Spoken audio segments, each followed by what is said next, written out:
नमस्कार दोस्तों, आप सभी का स्वागत है। आज की ये मोटिवेशनल स्टोरी ईमान का ज्ञान बताएगी। तो चलिए शुरू करते हैं।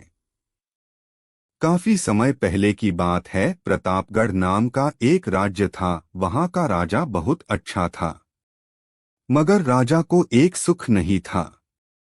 वह यह कि उसके कोई भी संतान नहीं थी और वह चाहता था कि अब वह राज्य के अंदर किसी योग्य बच्चे को गोद ले, ताकि वह उसका उत्तराधिकारी बन सके और आगे की बागडोर को सुचारू रूप से चला सके।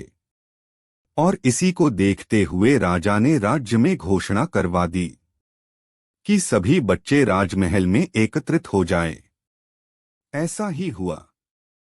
राजा ने सभी बच्चों को पौधे लगाने के लिए भिन्न भिन्न प्रकार के बीज दिए और कहा कि अब हम 6 महीने बाद मिलेंगे और देखेंगे कि किसका पौधा सबसे अच्छा होगा। महीना बीत जाने के बाद भी एक बच्चा ऐसा था जिसके गमले में वह बीज अभी तक नहीं फूटा था, लेकिन वह रोज उसकी देखभाल करता था और रोज पौधे को पानी देता था। देखते ही देखते 3 महीने बीत गए। बच्चा परेशान हो गया। तभी उसकी माँ ने कहा कि बेटा धैर्य रखो, कुछ बीजों को फलने में ज्यादा वक्त लगता है। और वह पौधे को सींचता रहा। 6 महीने हो गए। राजा के पास जाने का समय आ चुका था, लेकिन वह डर हुआ था कि सभी बच्चों के गमलों में तो पौधे होंगे और उसका गमला खाली होगा।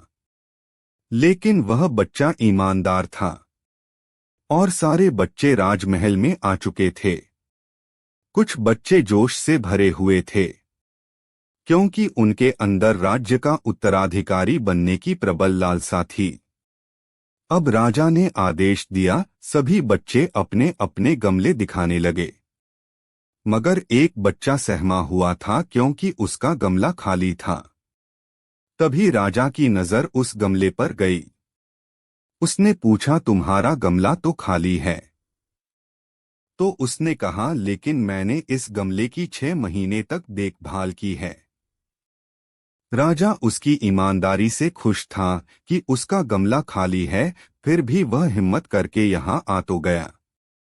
सभी बच्चों के गमले देखने के बाद राजा ने उस बच्चे को सभी के सामने बुलाया। बच्चा सहम गया और राजा ने वह गमला सभी को दिखाया। सभी बच्चे जोर से हंसने लगे। राजा ने कहा, शांत हो जाइए, इतने खुश मत होइए। आप सभी के पास जो पौधे हैं वो सब बंजर है। आप चाहे कितनी भी मेहनत कर ले, उनसे कुछ नहीं निकलेगा। लेकिन असली बीज यही था। राजा उसकी ईमानदारी से बेहद खुश हुआ और उस बच्चे को राज्य का उत्तराधिकारी बना दिया गया। लेकिन हमें इस कहानी से क्या सीखने को मिला? मेरे हिसाब से अपने अंदर ईमानदारी का होना बहुत जरूरी है। अगर हम खुद के साथ ईमानदार हैं तो जीवन के किसी न किसी पड़ाव में सफल हो ही जाएंगे, क्योंकि हमारी औकात हमें ही पता होती है। हम खुद को पागल बनाकर खुद का ही नुकसान करते हैं।